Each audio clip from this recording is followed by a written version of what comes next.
terms of our courts, but that is never going to stop us from fighting back and from bringing police and community together and from the crucial work of emphasizing the ownership that people feel in their own communities. I have seen it time and time again in recent days in Harlem, in East Harlem, in Bed-Stuy, people coming together to stop the violence, and people who want to work with our police in common cause, our clergy, our civic organizations, elected officials. We depend on all of them. We depend on grassroots efforts to stop violence, like the Cure Violence movement and the crisis management system. And we depend crucially on putting our police officers in the right locations with the right approaches and strategies. And that's what precision policing is all about. That's what CompStat has taught us for years. No one knows that better than our commissioner, who has really perfected these strategies over many, many years. So today we're going to outline a citywide violence prevention plan. And when I say citywide, you'll hear from the commissioner. It will be wherever it's needed, but it'll be particularly focused on some very particular sites in the city where we're seeing an uptick in violence and pinpointing the efforts to those sites to stop the violence again. So we will combine presence of police, particularly foot patrols, police right there at the front line connecting with the community with all those grassroots efforts and community efforts. That is what's going to move us forward. We've been through tough moments before. We've overcome them time and time again. And we have found that that combination, police in the right way, in the right place, in the right number, with community support, with community efforts combined, is what works. Now, before the commissioner speaks, today is a day we all reflect on. It is the 6th anniversary of the death of Eric Garner. And we can say today, and I said it up in the Bronx when we had a moment to reflect, painting the Black Lives mural in the Bronx, signing the legislation passed by the City Council. And I said there, and I want to say it again, we lost Eric Garner, and we should not have lost Eric Garner. We never want to again in this city, ever again, lose another person in any circumstance like that. We never want to see that again in our city. And we've been working for 6 years to make sure it never happens again. But I truly believe that Eric Garner, even though he should be with us here today, he did not die in vain. From the moment we lost him, efforts at change and reform have progressed, and they can progress today deeper and deeper. And that work will never stop. So we feel the pain and we feel the loss, and I've spent a lot of time with the Garner family, and I know how much pain they still feel. But I know they have joined into the efforts to move us forward and to focus on the changes and reforms that make us a better city and will bring police and community together in common cause. And the last thing I want to say is that later on today, I think this is a fitting thing to do on a day like this, I will be spending time with young people in Harlem, a town hall meeting, to listen to them, not to talk at them, not to tell them what they should think, but to hear from them about what they need. They are the future of this city, and how we can hear their needs in this time of challenge and work with them for a peaceful city and a better city ahead. So with that, I want to turn to our commissioner. He has been working very hard, and we've had many, many conversations about the strategy to move forward and fight back this spate of gun violence. I want to emphasize, I have never seen anyone more systematically think about a challenge and figure out all the tools that need to be used and all the creative approaches. I've never seen anyone do that better than Dermot Shea. My pleasure to introduce our commissioner. Thank you, Mr. Mayor, and I think challenge is the appropriate word. We know where we've come from the last 4 months, but what's important for the New York City residents to know is we are incredibly focused on pushing back on the recent violence that we've seen throughout New York City, but very much localized in certain neighborhoods and even certain blocks. The men and women of this police department, the leadership of this police department, is there for the residents, will continue to be there for the residents, and we are absolutely committed to making New York City streets safer. We have no intention of giving back to gang members any blocks that we have earned with our own sweat and blood over the years. With the recent uptick in violence, I have had a number of meetings over the last several weeks, both internally and externally, met a number of times with our district attorneys that I can tell you share that vision that I just outlined in terms of making New York City streets as safe as possible for its residents. That is why we exist as public servants. In terms of what we've been seeing across New York City, we've been seeing a sharp uptick in gun violence. When you look at certain neighborhoods, we've seen some neighborhoods in Harlem. We've seen some neighborhoods in South Jamaica have an uptick, certainly. But the biggest problems that we've been seeing has been in the Bronx and Brooklyn. We are moving all available resources to those areas. You'll see increased foot patrols as well as officers in uniform in marked police cars. We'll also be overlaying that with increased technology, everything from cameras that are mobile to license plate readers and everything in between. And all of this is being done to really focus on that small number of people that frankly just don't get it. We're going to need help on this. We're going to need help from district attorneys, lawmakers, all community, all coming together, cooperation. But I am very confident that we can turn this tide as we move forward out of this. I can tell you just since Monday, we have had 13 arrests in shootings just this week. Now, these incidents didn't occur this week, but 13 arrests as recently as last night, where uniformed patrol officers on the Upper West Side responding to a shots fired job, make an arrest minutes after a shooting had taken place.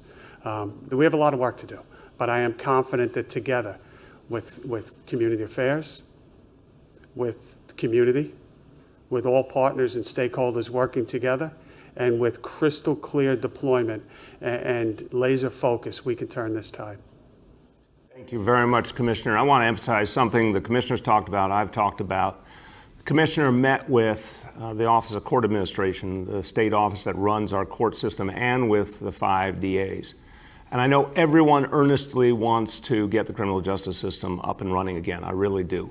I just want to emphasize that the City of New York will do anything and everything to help the Office of Court Administration bring back our court system, but not in just dribs and drabs. We want the court system back as fully as possible, as quickly as possible, so we can address gun violence, so we can make sure there are consequences for anyone who harms another New Yorker.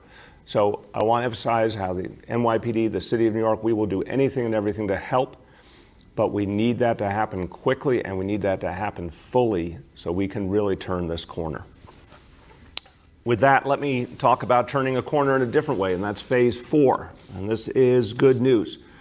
We are moving forward with phase 4 on Monday. Now, the state of New York is finishing some work today into this afternoon on the specifics, and they'll have a formal announcement later on.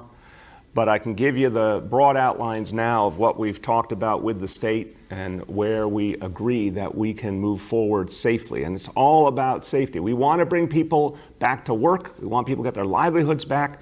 We want to bring our city back, but safety and health first always.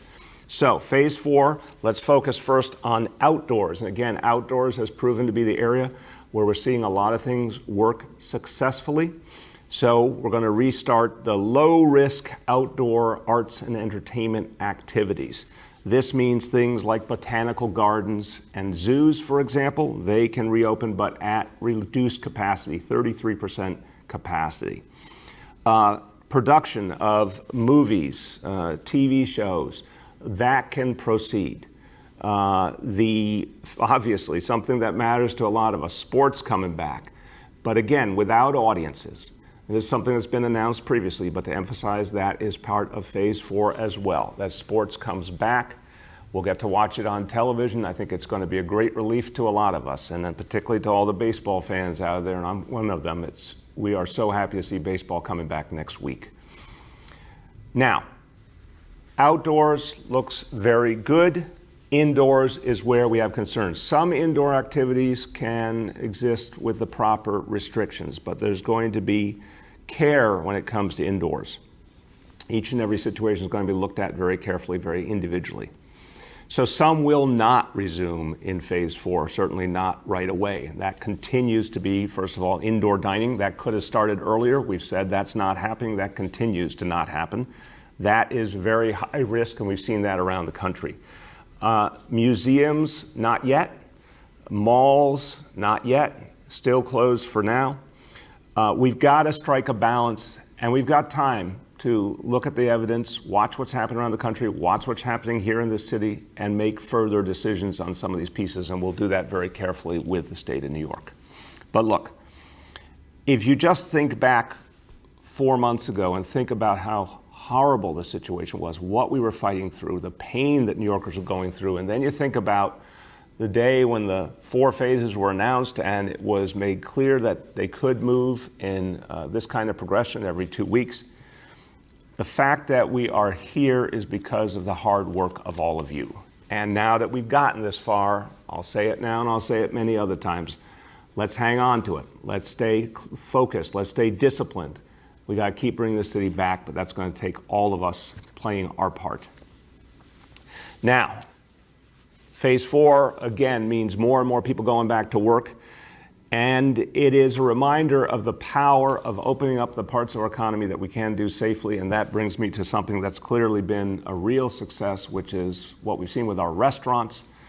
Incredible response to the Open Restaurants program. Now 8,600 restaurants participating, and that means a lot more jobs have come back. That means a lot of people are enjoying these restaurants, and it's giving us hope, and it's giving people energy to see this crucial part of New York City back. And look at that beautiful scene in Little Italy. That just gives you a lot of hope. So the open streets element of this is also crucial. I'm going to talk about those pieces coming together. But let me make first an announcement on the Open Restaurants program, which has been such a great success, the sidewalks, the curbs. The Open Restaurants program has worked. It has brought back jobs. It has been safe, and therefore we will extend this initiative. The restaurants will be able to use the sidewalks. They'll be able to use the curbs through September, through October. We're extending this to October 31st. Now we're also going to do more with the open streets and combining the open streets and the open restaurants for the good of everyone. So today we're announcing 40 more blocks of open streets that will have dining Friday, Saturday, and Sunday. You're going to see that also in Chinatown, Manhattan, which has been an area that was so hard hit by this virus very early on. So we're thrilled to see this will be a big boost to Chinatown. But 40 blocks all over the city. And this will be starting immediately, beginning this weekend. So we know the weather won't entirely cooperate, but when the weather's good, I think a lot of New Yorkers will be out enjoying this wonderful opportunity. But again, do it the right way. Do it the right way. Follow the rules. Keep the distance as needed. Wear those face coverings. Help us keep moving forward.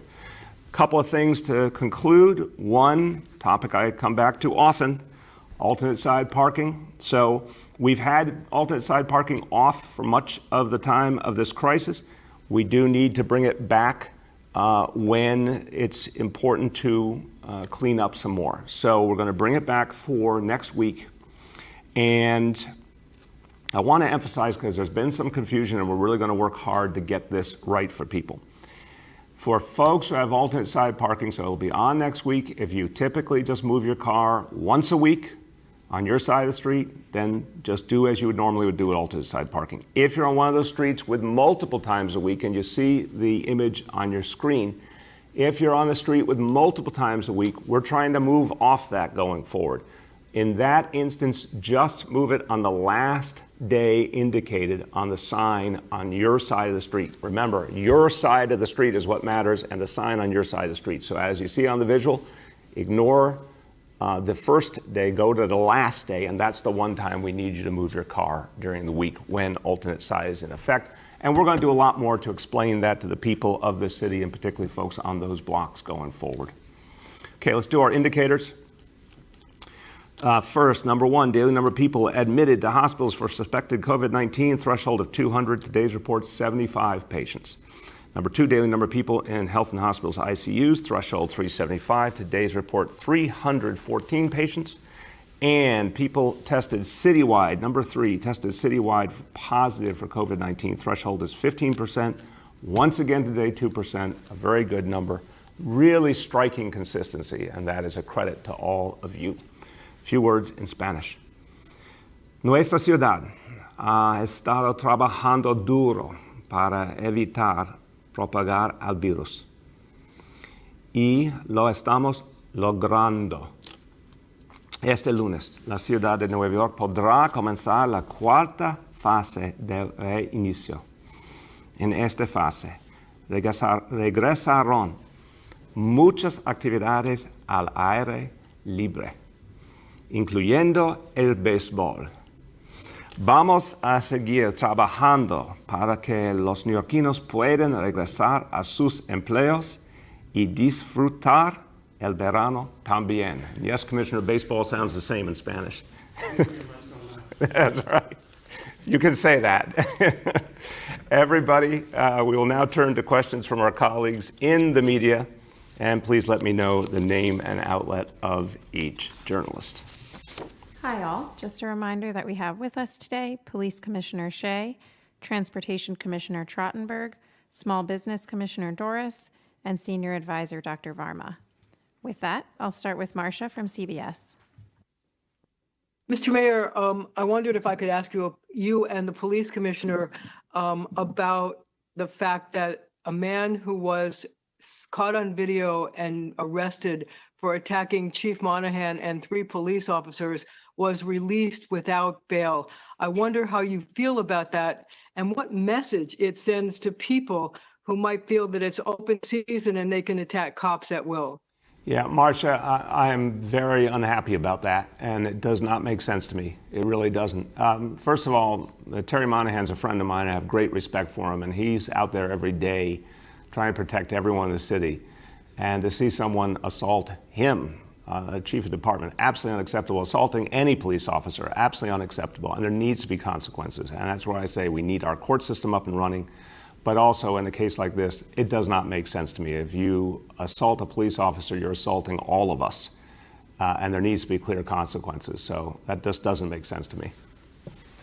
Commissioner, you want to? Yeah, I mean, Marcia, I think you know my answer to that. I mean, it's very frustrating. I think the world at times seems like it's upside down. I mean, we got to do better than that. But what I said in an interview yesterday was I was at I stopped in and spent quite a bit of time yesterday at a CompStat meeting, Brooklyn violence. And who was running the meeting and who was sitting right behind him? It was the chief that was assaulted and the lieutenant that was assaulted. Both went to the hospital, treated, and back to work the next day, talking about how to keep New Yorkers safe. So, you know, that's what I'll pull out of that incident. Obviously, we got to do better as a society, and there needs to be consequences for people that just have no regard for laws. Go ahead, Marcia. Mr. Mayor, my second question has to do with your restaurant program, your open streets and open restaurant program. I know you're expanding it, but we've been getting complaints from a number of restaurant owners who say they've been getting hit with compliance notifications, threats of fines or penalties, and they're not getting enough direction from DOT on how to fix the issues. Is there anything you can do to provide better guidance and anything you can do to help these restaurants who desperately need to stay open? Absolutely, Marcia. Look, I've talked to a lot of restaurant owners. I understand their concerns, and we're acting on it right now. We don't want to fine anyone in the restaurant community, any small business. We don't want to ever see a restaurant that gets into this program not succeed. We want to help them succeed. So, Marcia, what happened is, look, the original guidance, which was done really with a sense of urgency, and you remember we did something very unusual. We let people self-certify. It took like 5 minutes to do the form, and you were up and running. The fact is we learned some things in the process about areas where we had to do a little bit better on safety. And we came back and said, hey, guys, we have to tighten up these pieces. And we're working with those restaurants to do it. It's not contentious. It's cooperative. But the message I've sent to DOT and all our agencies is help restaurants get to a positive solution. Now, if a restaurant bluntly refuses, which I don't think is the case hardly ever, that's a different matter. But what I've heard is restaurant owners want to get it right. The agencies want to get it right. They're communicating more and more, and that we're going to resolve things. So any restaurant owner that is having a problem, that you don't feel you're getting the right cooperation, please call 311. We'll connect you with Department of Transportation, Small Business Services, the folks who can work with you to resolve the problem, because we want to get these problems fixed. Next, we have Henry from Bloomberg. Hello, Mr. Mayor. How are you today? Good, Henry. How you doing? Okay. I wanted to ask you about the governor's order that people can't go up to a bar, an open air bar, and just get a drink without dining. A lot of the science says that actually eating spreads the virus more readily than drinking.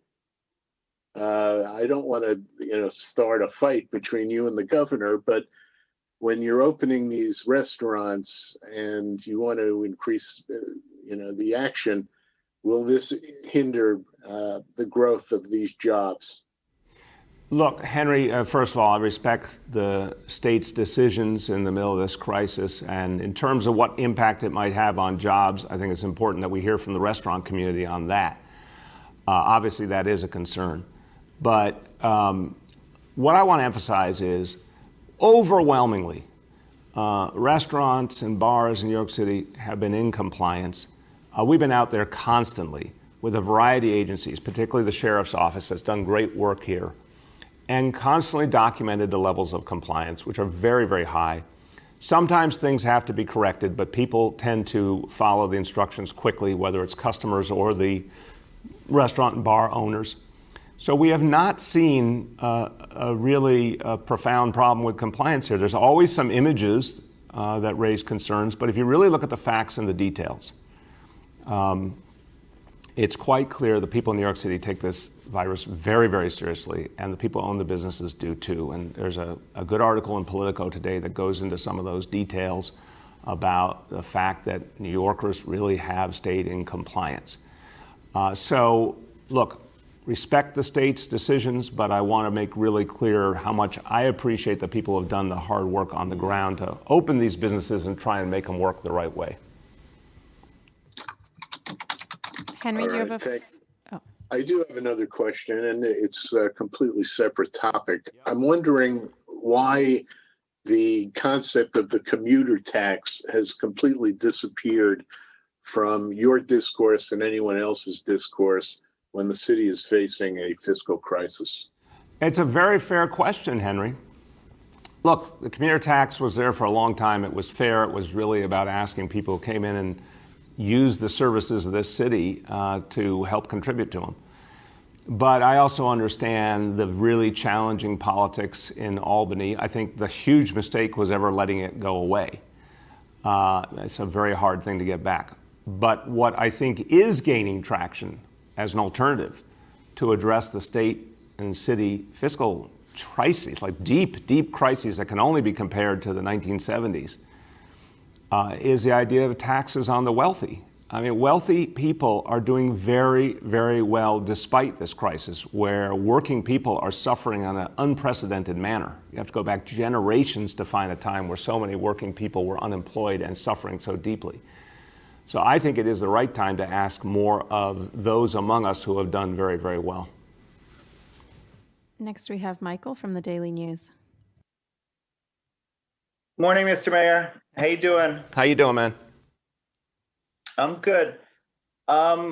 Two questions. The first one, yesterday, and I think today you may have said the same thing. You described the incident involving Terry Monahan as unacceptable.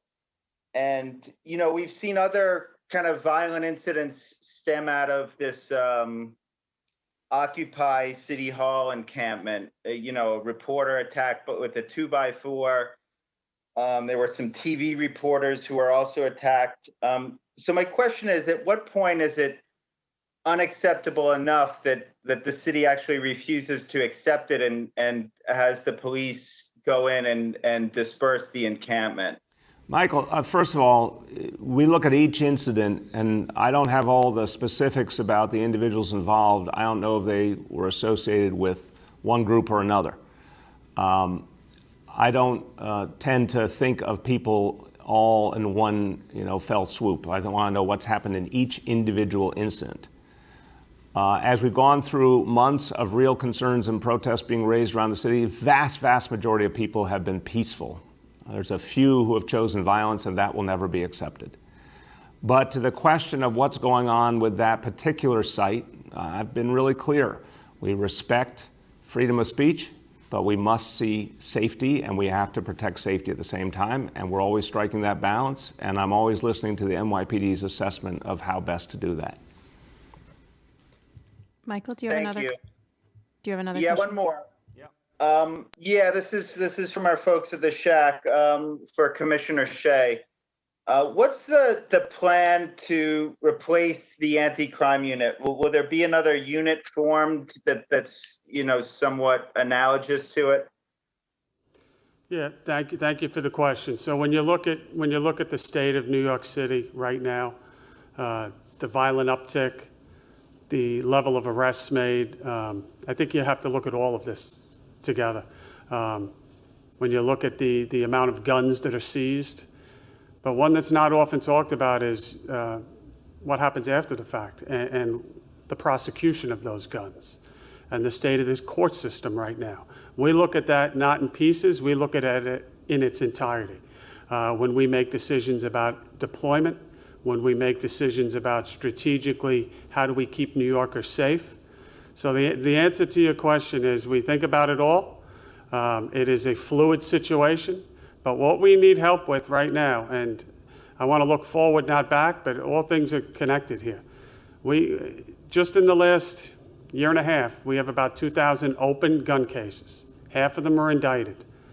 We need the price of carrying an illegal firearm in New York City to be felt. We don't necessarily need more gun arrests. We need the people that are caught to be prosecuted fully. And then we need the court systems open to get them off the street as quickly as possible. So when we have all those things working, that's a huge piece of this equation. But we are constantly evaluating how we deploy, how we do it smarter, and how we do it in a way that when we make gun arrests, they get prosecuted fully. I just want to add and bring back one piece here, Michael. Again, I think sometimes when there's events swirling around, there's assumptions made.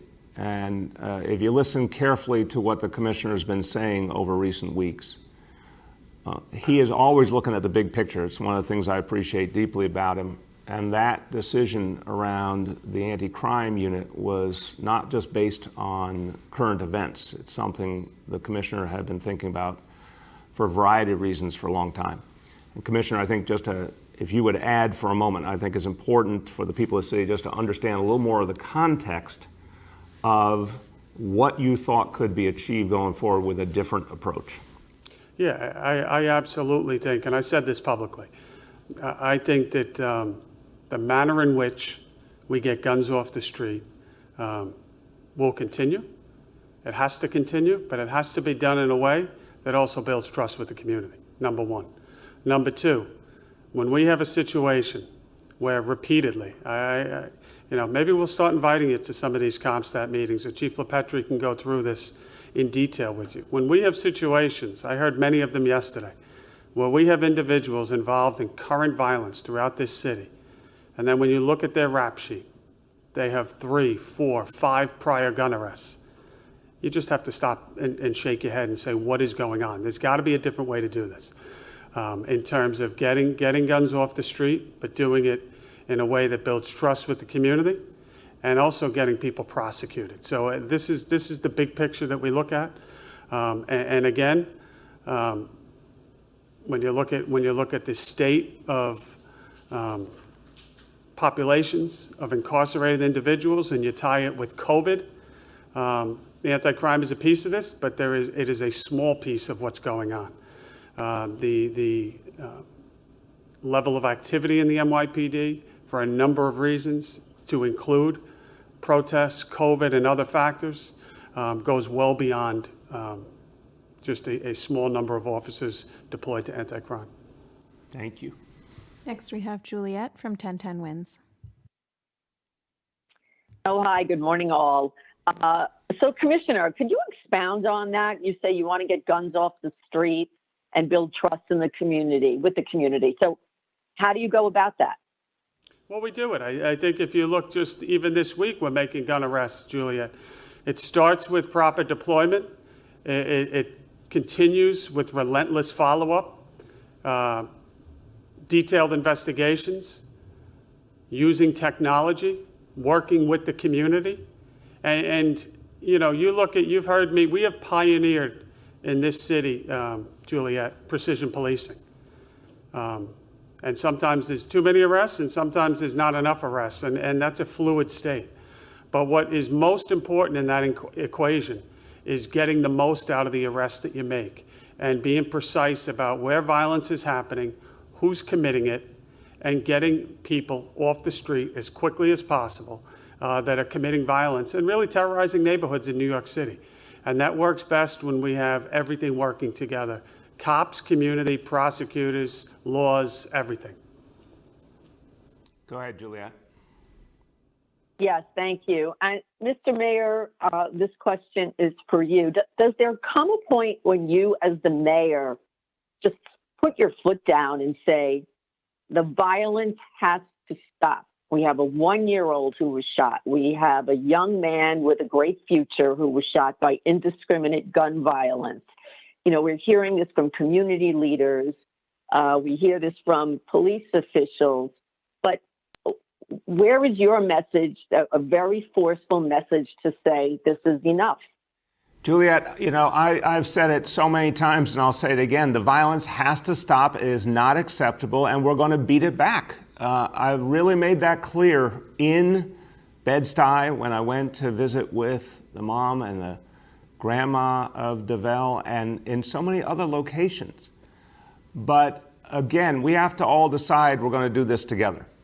And I would say to all of you who report the news, please, when all of us make clear that we are resolute in fighting back violence and that we are engaging communities to do it, because the police cannot do it alone.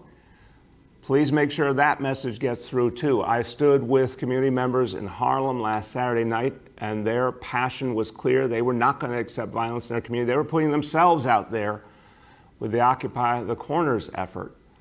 And this is what we have been devoted to for years. We have driven down crime steadily in this city until we reach this horrible situation in recent months. But nonetheless, we're going to beat it back again. So not only is it not acceptable to have violence in our city, we will defeat it. Next, we have Gloria from New York 1. Good morning, Mr. Mayor, and for the commissioner as well. The police department put out the most updated data this morning showing a drop in arrest across several different categories in the last couple of weeks. So I wondered if both you and the commissioner can speak to that. As we are seeing this increase in violence, we're also seeing this massive drop in arrest. So I guess first, if you could speak to the numbers, you know, they're not small percentages. Sure, but it is a matter of weeks. So I want to put this in perspective and the commissioner will speak to it. Gloria, we as a city have gone through so many absolutely unpredictable, extraordinary, unprecedented realities in just a few months.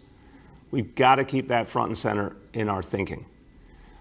Despite all that, overall index crime is still down this year compared to last year.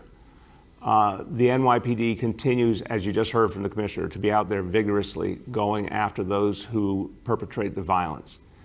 But the last weeks have come with so many different challenges, and there's had to be some regrouping and preparing for a new approach that really precisely focuses on where the violence is. And as the commissioner will tell you, that is some particular neighborhoods, even in some cases, particular blocks within neighborhoods.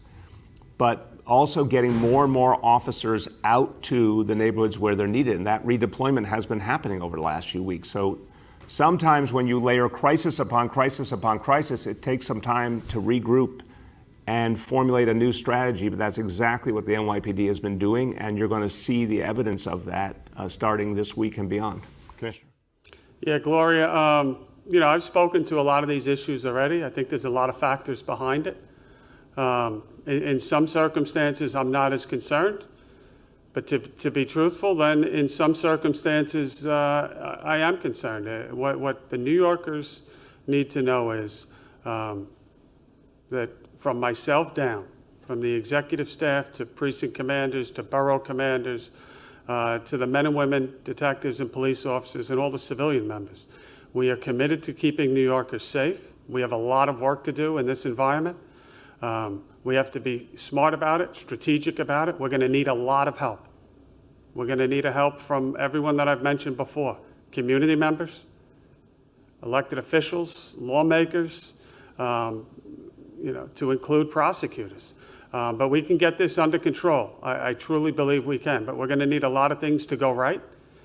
We need to get to a place where we police this city fairly, effectively, and we get dangerous people off the street as quickly as possible. We need consequences. I think those are lacking. I've spoken ad nauseum. I've been criticized for speaking about it over the last 6 months, but we can get it going right. But Gloria, I would point out too that just take a look at some of the work I mentioned. 13 arrests just since Monday on shootings and homicides. Our detectives are out there. Patrol making an arrest last night, running towards the danger, towards somebody, a violent person that should not be on the street. Multiple open cases already. Shooting somebody last night, running towards it and recovering the gun and getting them off the street. So the police officers and detectives are out there. They're out there for New Yorkers, and that's what I want people to know. Go ahead, Gloria. Thank you. If I could follow up, it looks like if we take gun arrests alone, 67% decrease. Mr. Commissioner, it sounds like you are saying that it's not just a question of the arrest, but what happens after an arrest is made. So are you saying that there's a problem here with how the law is being applied? And if the mayor could speak to that as well, is there a disagreement here between what the law is and how bail is being applied? Can you just speak to that? It seems like. Gloria, look, I think it's more foundational than that. And I've said it a bunch of times. So again, I'm going to challenge, with great respect to my colleagues in the media, I'm going to challenge you to actually report what I said. Listen, the court system is not functioning. You can't have the ability to get people off the streets if the court system's not functioning. And again, I do feel for everyone in the court system that they're dealing with real challenges, and we want everyone to be healthy and safe. But could we be real and honest about this? We are asking our police officers to go out there and do their normal work, but without the other pieces of the equation working. So I respect our prosecutors deeply, but I am pleading with all of them to focus on gun prosecutions and move gun prosecutions more aggressively and effectively, working with NYPD. And I am pleading with the State Office of Court Administration to reopen the court system fully. If you then combine the work you just heard from the commissioner, our officers running towards danger, arrest someone with a gun, now there's a prosecution, there's an outcome, those who need to be in prison are in prison. That's what we need to get functioning again to protect our communities. And the last thing before turning to the commissioner, what I've said to a lot of you, I'm going to say it again. The day Bill Bratton said this to me years ago was an eye-opener for me. A city of 8.6 million people, it is a few thousand who are creating most of the gun violence. Obviously, overwhelmingly gang and crew members. A very, very small number of people who do not represent the communities that are all trying to live in peace. But we need those individuals to be prosecuted and there to be proper consequences. And obviously that is not happening now. Commissioner. Yeah, Gloria, I'll try to be brief. I've been accused of talking too long, but I'm very passionate on this issue. We have 2,000 open gun cases right now, just from this year and last year, and more prior. Half of them are indicted already.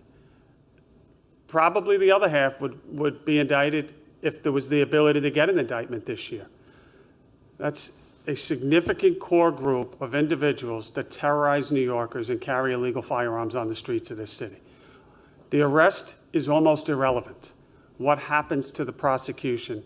And members of the NYPD work, I couldn't tell you how close they work together with our partners in the different district attorney's offices in Southern and Eastern District to try to get the most out of these. But we need New Yorkers' help too.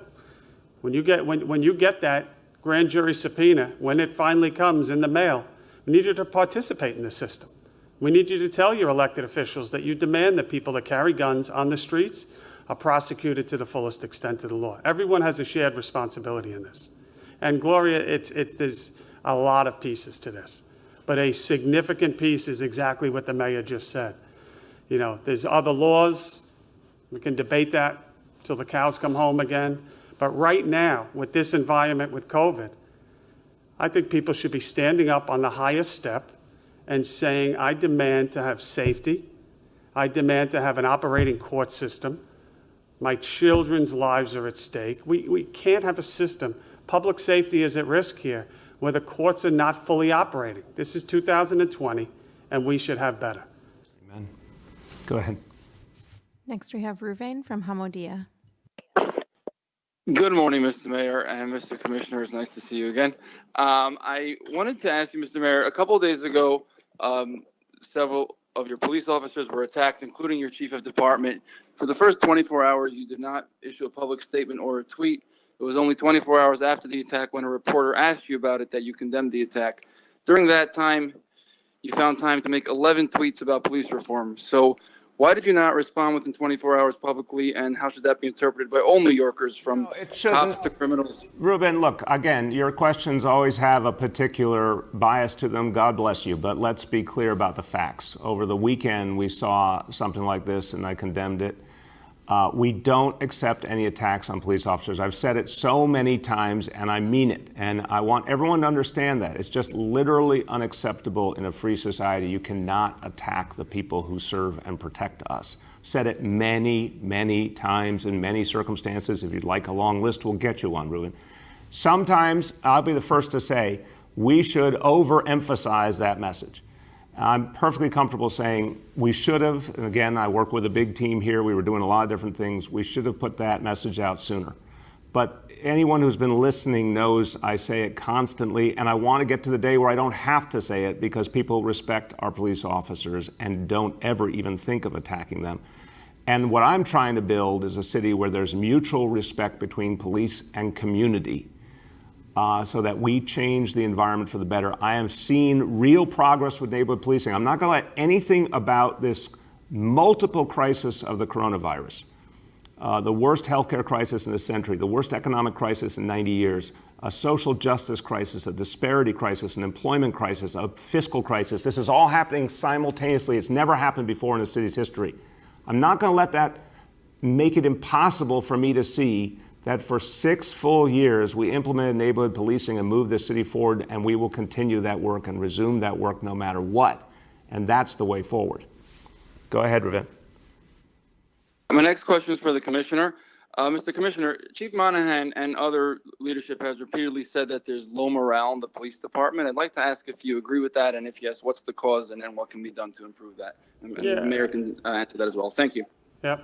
I think Terry Monahan has his pulse on the cops that work for him. It's a tough time right now. I think everyone, you don't need to be in the police department to understand that. Open the papers any day. I mean, it's a tough time to be in law enforcement right now. I don't think this is just about this city. It's about the country. I think it's imperative on all New Yorkers, all people in leadership positions, to recognize this, to work together to fix it. And that's certainly what I'm committed to doing. Yeah, and Ruben, tell the stories of the people who work with the police and the police who work with them. I understand that it's very tempting to just report the bad or just report the controversial, but I beseech you all, for the good of New York City, tell the stories, the everyday stories, the thousands upon thousands of stories every day, where police officers show respect for community members show respect for police officers, people thank each other, people work together, people fight crime together. I see that every single time when I go out in communities and talk to real people. So yeah, I think there are real challenges here, and I understand a lot of our officers are going through a lot right now. We gotta support them. And I believe fundamentally that the reforms we are doing will bring us to that point of greater trust and mutual respect. And that's when I think everyone's morale goes up. Last two for today. Next, we have Julia from the Post. Hey, good morning, Mr. Mayor, Mr. Police Commissioner. Mr. Mayor, could I ask a quick kind of public service question before my two questions? I think you get two questions, my friend, so you decide how you want to use them. Okay, I'll field that one to your press office. I'm wondering if you and the commissioner could put some meat on the bones of this new anti-crime prevention strategy. For example, how many officers will be shifted to these high crimes areas? What exactly will they be doing? Is it just the foot patrol that their presence will be deterring crime? Can you just flesh it out a little bit? There weren't many details in the press release either. Appreciate the question, Julia. I'll start, and the commissioner will obviously be able to give you much more, but I think the point is, again, so the time I have spent in ComStat sessions has taught me what I never would have known as a layman, how specific the reality is, how much the NYPD understands exactly where to pinpoint. Again, a lot of times it's not a whole neighborhood. It's a very small section of neighborhood, and it's very specific individuals. And I think the constant refining of that effort is part of this, and then getting many more cops to be present in those areas as a deterrent, and then the close working connection with the community to show the community support, and also just the deterrence of efforts like Occupy the Corners. So all of these things come together, but in terms of the number of officers and locations, the commissioner will give you more. Yeah, and let me start, Julia, nice try with the question, with the third question there, but I recently appointed Chief Jeff Madry to be the Chief of Community Affairs. And one of the things I said to him, and it ties to this, is, you know, you're the Chief of Community Affairs, but I think that's a misnomer. I consider all 35,000 cops to be community affairs. And when we get to that point, that's where exactly we should be. It's not the men and women that work for Jeff Madry to work with the community. It's all cops. And the second point of that is the exact same answer for anti-crime. There's not a small segment of cops that quote unquote anti-crime. They do phenomenal work, the historic. But all police officers fight crime. Whether you're in uniform, whether you're in plain clothes, whether you're working inside analyzing crime, or whether you're on a foot post. We are all committed to exactly what we're doing here, and that's keeping New Yorkers safe. Hundreds and hundreds of officers are being redeployed from inside positions, from outside positions, but just what we do every day in ComStat. You know, certain crime categories are down right now. We can afford the ability to shift those resources. So these are detectives and police officers that are already out on the street, but just being shifted to incredibly specific areas. The intelligence is there. We know it. We know what the problems are.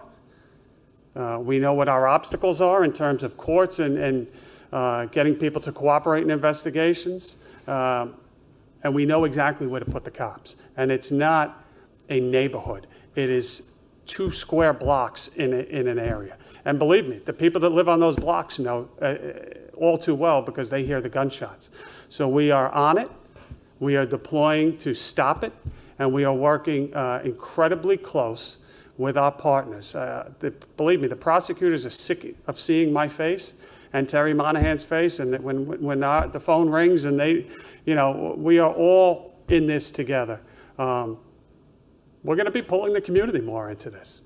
We're going to be pulling the community more into this with Jeff Madry, and not just Jeff Madry, all precinct commanders, and sitting down with the community, with their cops, with their detectives, and having detectives stand up and saying, this is what I'm investigating in your community. This is what I need help in. Who can tell us about this? So it's good. Listen, we're going to get out of this, and we are going to put a stop to this violence. It's going to be incredibly difficult with all. When you don't have an operating court system, I hate to be a broken record, we got to be incredibly, it's taken an incredible amount of resources to put it in areas where this violence is happening.